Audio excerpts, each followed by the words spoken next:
Welcome to Salvage, a podcast for conversations with artists about the repurposed materials they use in their art practice. Please enjoy my conversation with Robin Frohardt. Known for her rich aesthetic and highly detailed constructions, Robin Frohardt is an award-winning theater and film director. Her narrative-based film, puppetry, and sculpture use recognizable materials, often trash, to create highly, richly detailed worlds that make magic of the mundane and highlight the trivialities of daily life. Her theatrical work has earned her a Guggenheim Fellowship, a Creative Capital Award, and multiple Jim Henson Foundation Grants. Her amazing project, The Plastic Bag Store, premiered in Times Square in 2020 and has since toured to Los Angeles, Chicago, Adelaide, Austin, and Mass MOCA. Thank you, Robin, for being here today. I'm totally fangirling. I've been a fan for a long time. I'm so excited to talk to you. Yeah, happy to be here. Thank you.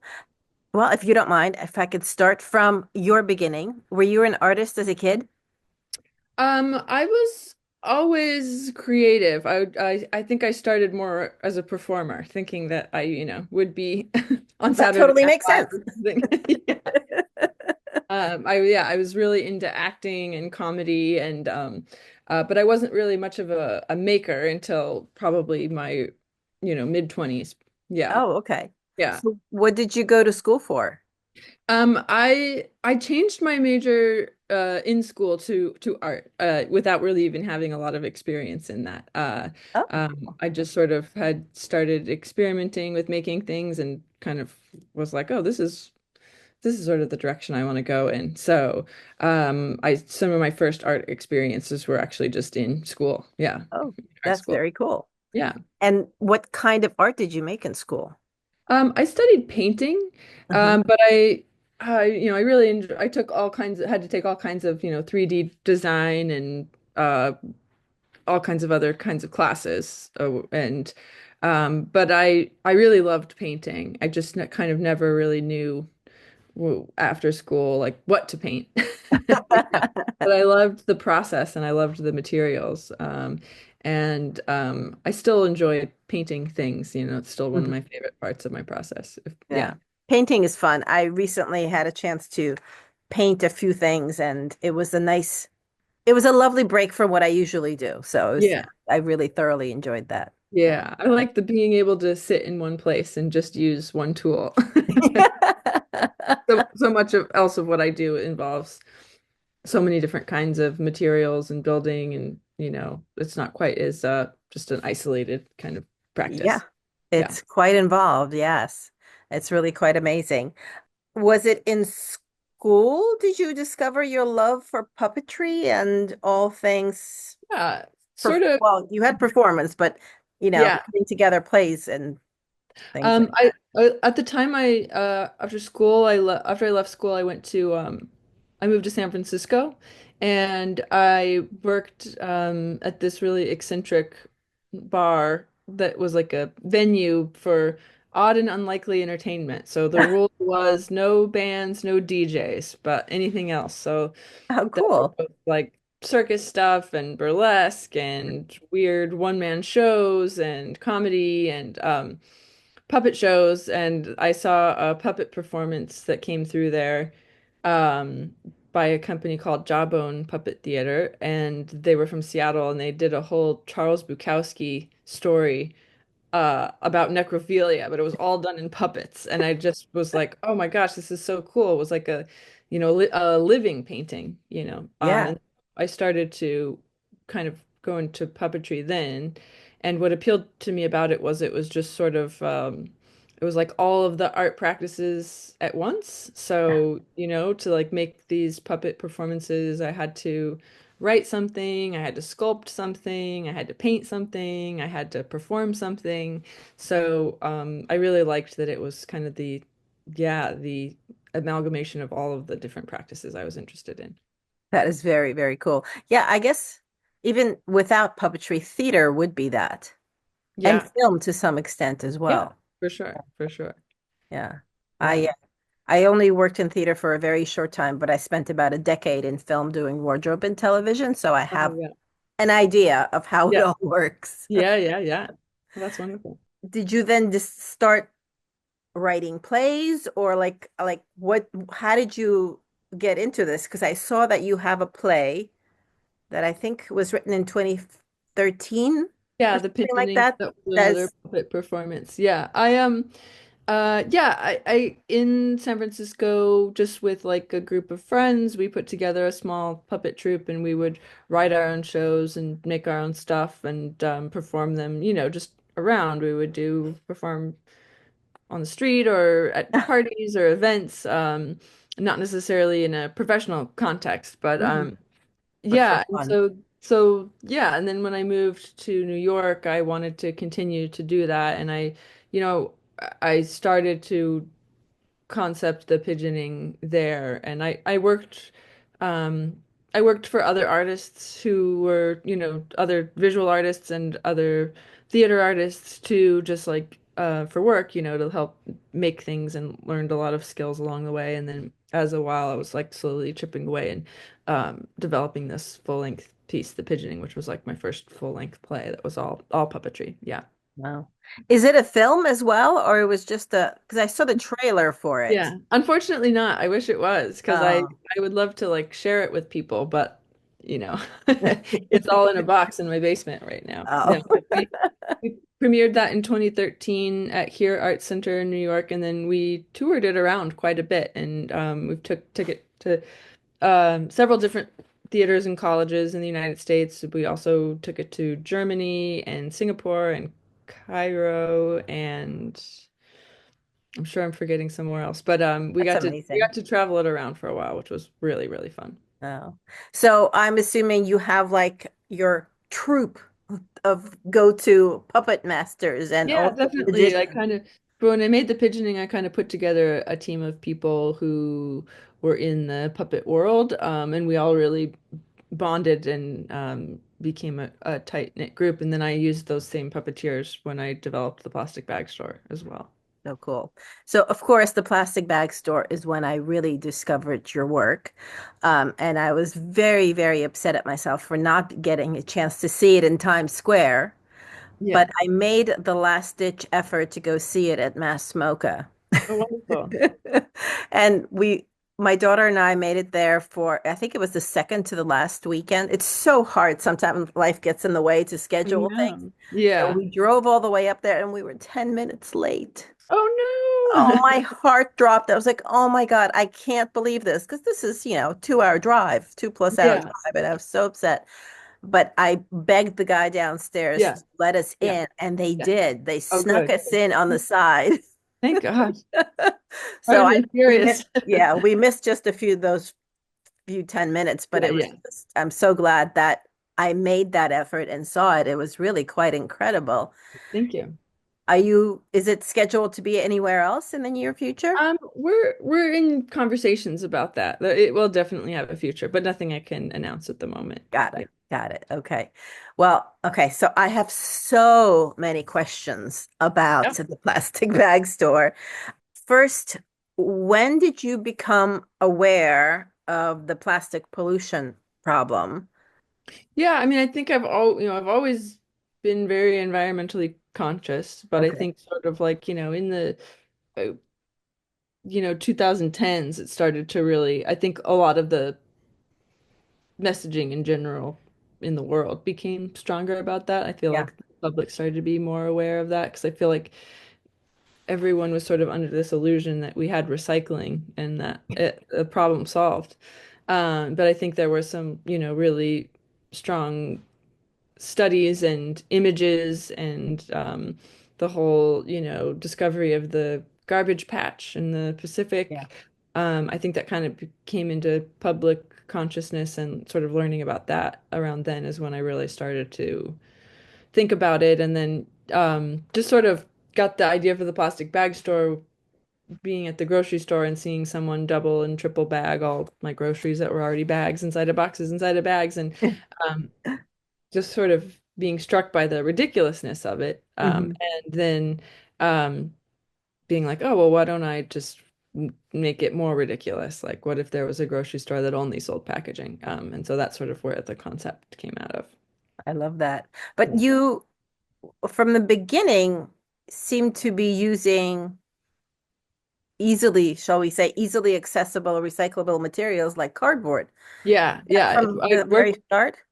Yeah, I started working with cardboard in San Francisco with a group of friends. We started a little collective called the Cardboard Institute of Technology, and we would build these really elaborate, all cardboard a- installations. And I really loved the limiting myself to one material or seeing how far you can push one material, which I feel like is infinite. And so Mhm. it was also fun to try to challenge myself to see how far I could push this new material. Like, what if Yeah, it instead of all cardboard, what if it's all plastic? yeah. Yeah. No, it's quite incredible. Did you, from the beginning, decide it was going to be this whole movie within a performance kind of thing, or did it start off as a smaller idea first? Definitely started out smaller. All ideas start off small. And what it ended up, its whole concept was something I never could have really like thought of all at once. Mm. At first I was like, oh, I just want to make this installation. That's just the fake grocery store and put it in a real storefront and Oh, okay. confuse people.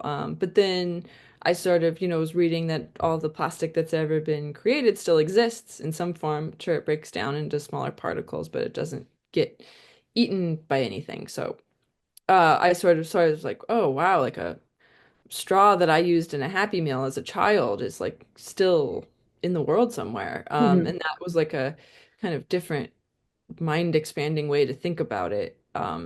And so realizing, oh, if that lasts, these things are going to last for thousands of years and potentially, and that someone could discover them in the future and or they certainly will. And I thought it would be funny if they like misinterpreted what these things were and what their significance was. And I think it's interesting the real discrepancy between like how quick a short of time that these items are designed to be used for and how long they last. It's Yeah, like they're the things that we are only like in our possession for seconds sometimes, and they last forever.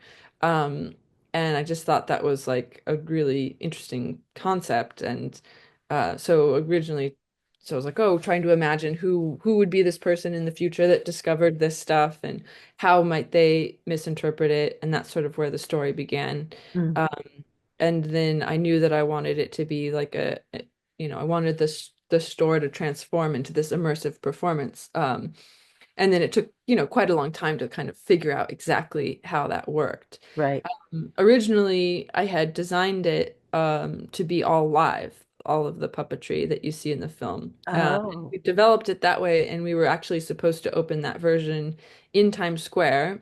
uh-huh. And we developed it and rehearsed it, and we were supposed to open on March 18th, 2020, which was like super cool day for theater in the world. So obviously we weren't able to open. We got it all ready. We did one dress rehearsal, and then that was the day that basically De Blasio shut down New York City. Yeah. So the grocery store, everything, the whole thing just sat in Times Square for months. And I received a little bit of funding from CAP UCLA to film part of it to present online because they were going to present the show live. Uh, but a lot of the theater seasons went, people were sharing filmed versions of theater over the pandemic. Oh, So, okay. the idea was to just film it to share during the pandemic. Hmm. Um, and so we did that, and the film turned out better than I had imagined. Filming a live theater is really hard, but we wanted to make it look cinematic, Hmm. like film, instead of just like one camera filming like the stage.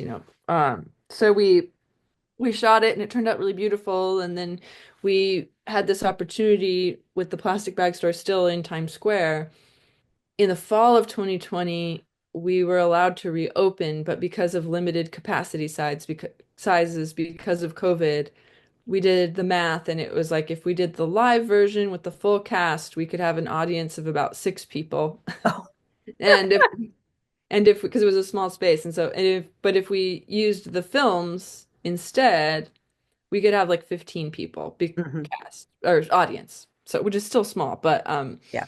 we opted for that, and I realized that there was a way to sort of share the films in the same way, still use all the immersive elements that we had planned. Hmm. And that actually it was better and easier. And there's so many like details and nuances in that story that I don't want people to miss. Yeah. And so it's nice to have that locked in place and to have been able to edit it.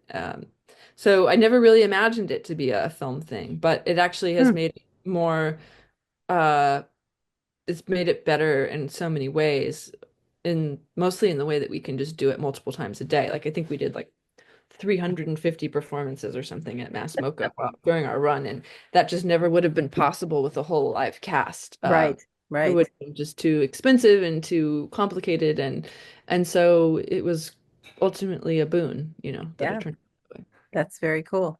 Yeah, Oh. So technical questions. sure. How did you make all those components of that grocery store? Let's Yeah. start with the fruits and vegetables. Like, did you just sit there and sculpt like one vegetable at a time, figuring it out, and Yeah, then I would hopefully kind of had multitudes helping? Yeah, not as many as you'd think, really. The bulk of that store was made by about three people. Oh, So wow. yeah, we would sort of experiment with the material. We had a list of things, of course, that we wanted to make, and we figured with like bananas, we could like sew long tubes and stuff them, and then tape the ends. And some things we would, ball up and twist. And sometimes the material informed the object. Like we would find something and be like, oh my gosh, this looks just like romaine, or sometimes we would try to make something that we knew we needed, or we'd find a bag of a certain color and be like, oh, these are beets, obviously. So, um, so it was kind of an experiment every single time. Yeah, finding different ways. So I couldn't really examine them too closely. I was dying to pick up everything and really examine it, but I controlled myself. Mhm. Um, was it mostly glued or was it some sewing involved too? Yeah, I would say like sewing, gluing, taping, melting. Melting too. Yeah. Okay. Yeah, like ironing sometimes, Uh-huh. or yeah, yeah, Yeah. all And different kinds of ways. did you have like a call out for collecting all that soft plastic? Yeah, I had calls out to like friends and neighbors and stuff to collect certain things for me. Hmm. And then I like raided bins and I found things on the street, and I never passed by like a colorful bag on the Yeah. street without picking it up. So yeah, it was a real all-out effort. And there was a plastic bag ban that went into effect in New York Yeah. right about the time we opened. So before that, there was just so many bags. Now Yeah. harder to Yeah. find all different colors. But at the time, it was unfortunately kind of easy. Yeah. No, I find out actually even since the ban, I still find so many plastic bags. Not the actual shopping bags, but all other kind of packaging, Yeah, stick yeah, packaging. definitely. It's overabundant. Yes. Oh, so and then that ice plastic cave, that was such like I was not expecting that. Yeah, I don't know if I missed photos of it ahead of time because I that's good. thought I, That's kind of the idea. oh, okay, good. Yeah. And is that like a grid or something and you have it all just Yeah, we tied have on? it all. We have like big sheets of it that are, have all the bags attached that we then Oh, like roll up for transport. uh-huh. Yeah. Oh, and the other thing about the grocery store, did someone did you scavenge all those bins and refrigerators and stuff like that? Yeah, some of the stuff is scavenged. The coolers and stuff are definitely scavenged. The shelving, but scavenged and then modified, because we have to m make it's all transforms, and does different things. So Yeah. we had to um modify a lot of it. Some of the produce bins we had to build from scratch to accommodate our needs, to turn Hmm. into to seating and stuff. But Yeah. Yeah. I loved the all the boxes of cereal and things like that. I think I took a gazillion photos. Okay. I really appreciate your humor. It was Oh, just thank you. hysterical. So, so good.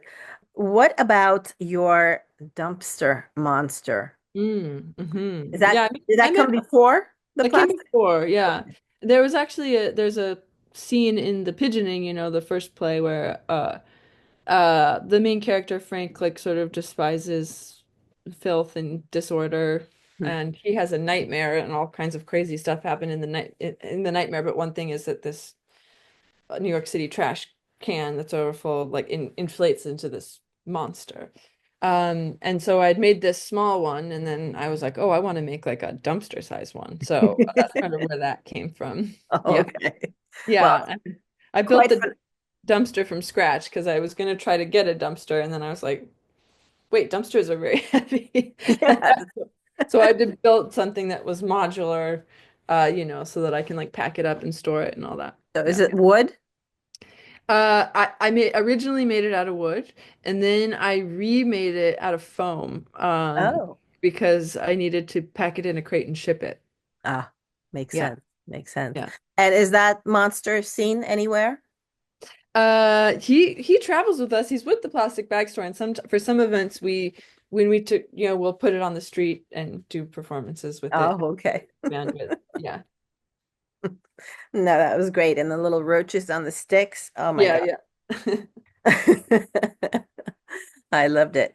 What about your new project? I was taking a look at the Home Depot parking lot. Yeah, yeah. And Uh, yeah, yeah. The tell new me. project is a mostly cardboard project, returning to my roots. But I made these several different cardboard animations. Part of one, it was part of the plastic bag store, and others previously. And I wanted to continue to work that way because it's very satisfying. Um, and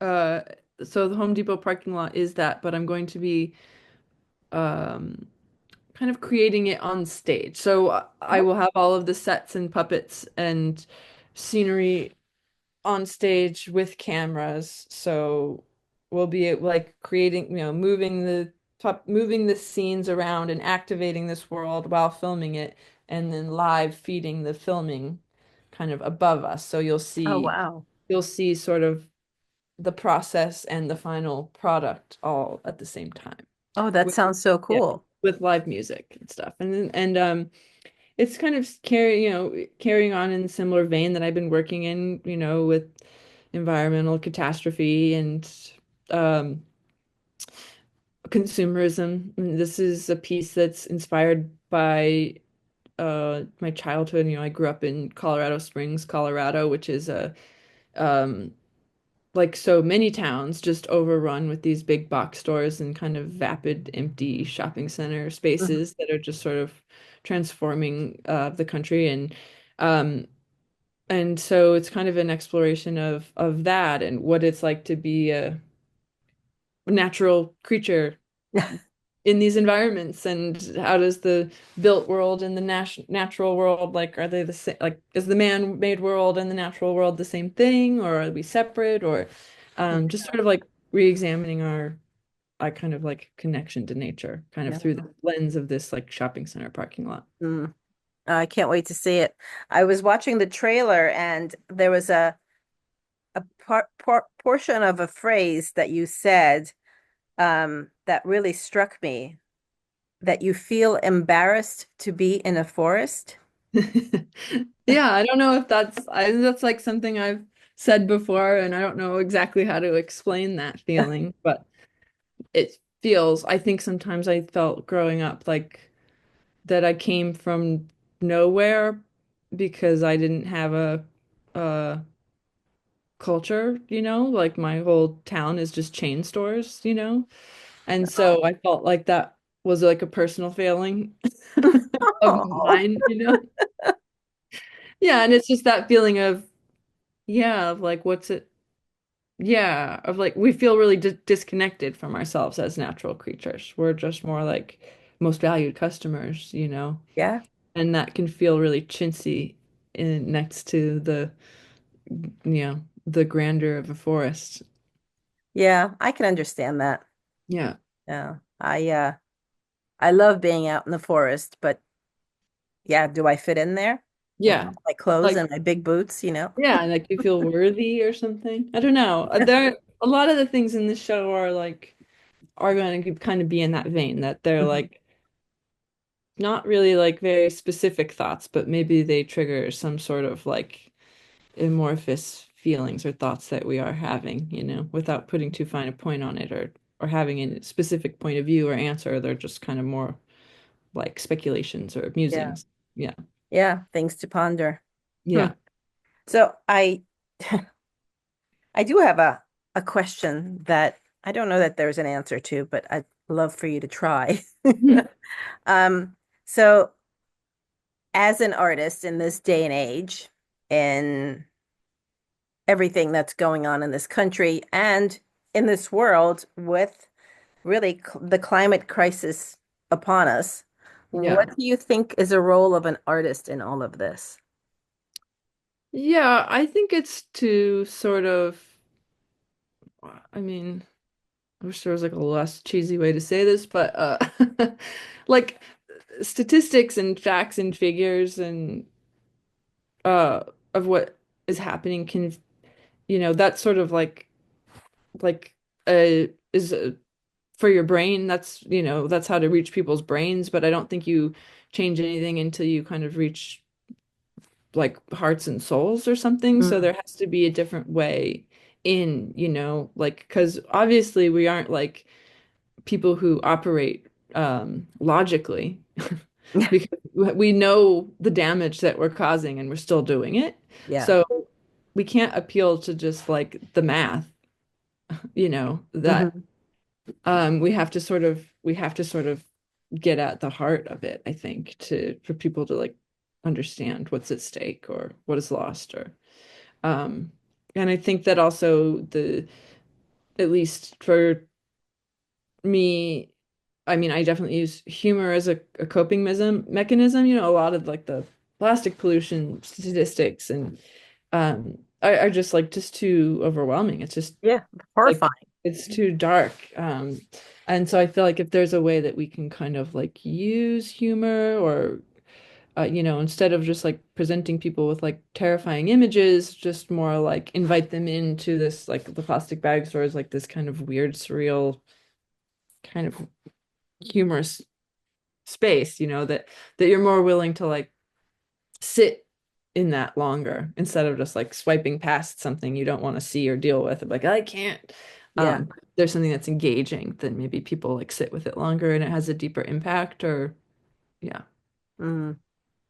Yeah, I think, instead of just overwhelm and depression, that we're accessing a lot of yeah. other feelings. Yeah.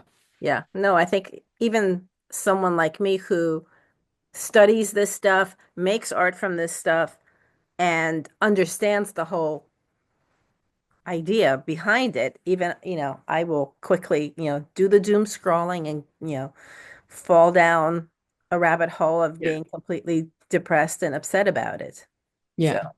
and a person who is not engaged in the arts, in the plastic arts, shall we say. Good. Yeah. Wow, that's so hard.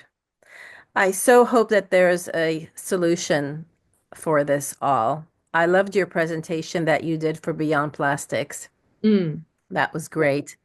And Christy Rupp did a wonderful one too that day. So that was really wonderful. They're a great organization. I'm Yeah. all about promoting them. I think I mention them on every podcast I Oh, do. that's great. Yeah. Yeah, they're wonderful. Yeah. Yeah. Yeah. So there's the cardboard Home Depot parking lot project, but is there another plastic project in your future?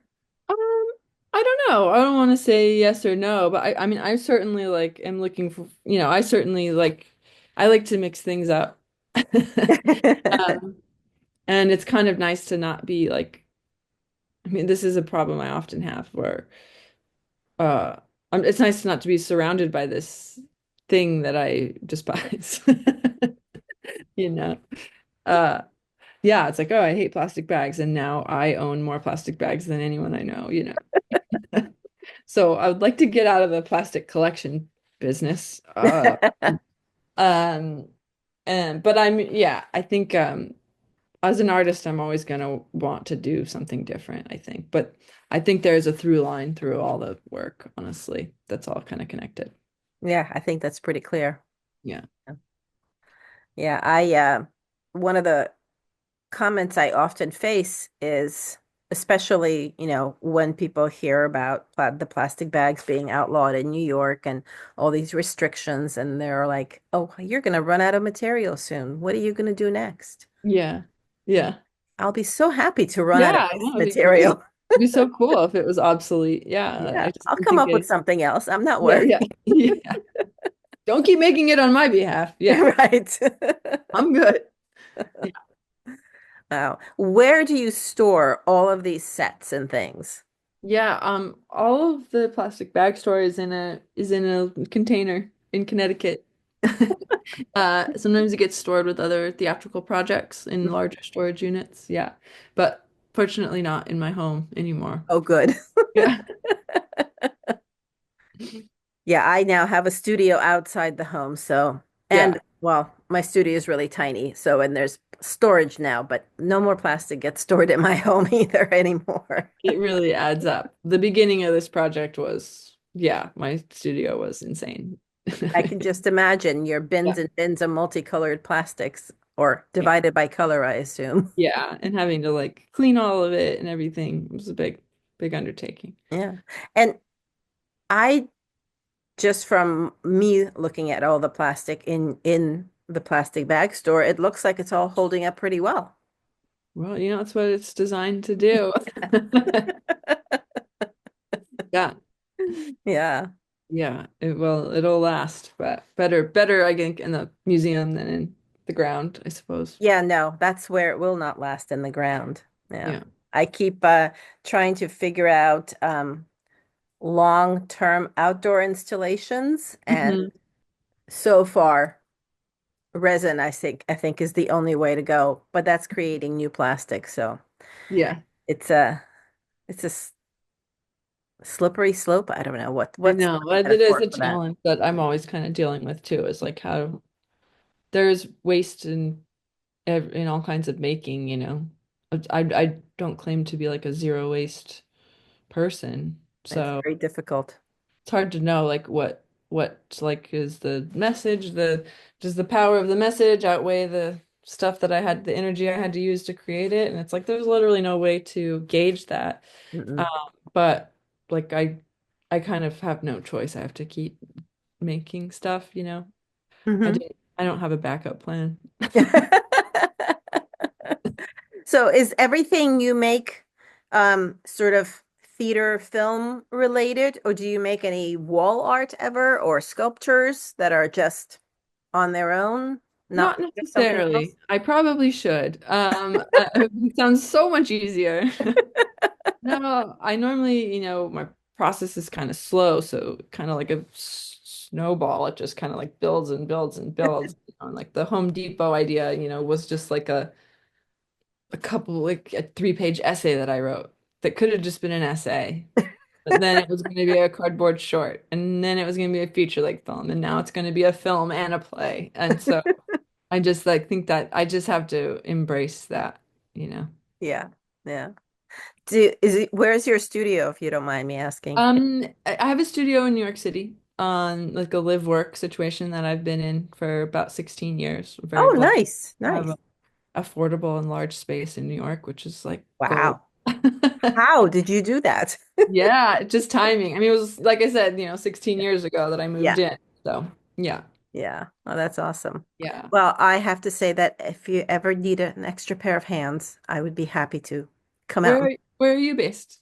I'm in, well, my studio is in Port Chester, so it's Westchester County, just north of New Okay. York City. Oh, okay, fantastic. Yeah. Yeah. So Oh, I'm wonderful. nearby and I would happily help. Oh, that's wonderful. Awesome. Yeah. Well, thank you so much for your time. Oh, yeah, my pleasure. I'm sure I can come up with many more questions, but I want to be respectful of your time and just want to tell you how much I really do appreciate your work. Oh, well, I appreciate it. Yeah. Thanks so much for having me. Yeah. Oh my gosh. What a great conversation. I totally fangirled. I was so nervous, and she was so gracious. And I could have asked so many more questions, but I kind of got scared and clammed up. So hopefully, Robin will be able to speak to us again in the near future. I just am such an admirer of her talent and her artistry. She is incredible. Please go take a look at everything she's doing. And it's April. It's Earth Month. The Repurposer Collective doors are open. Please join us if you love to make art with repurposed materials. If you'd like to learn about my art, go take a look at artbynatalia.com. If you'd like to learn with me, go to ecoloop.art. Thanks for being here. This podcast was created, produced, and edited by me, Natalia Korover. Theme music by R.C. Gaida.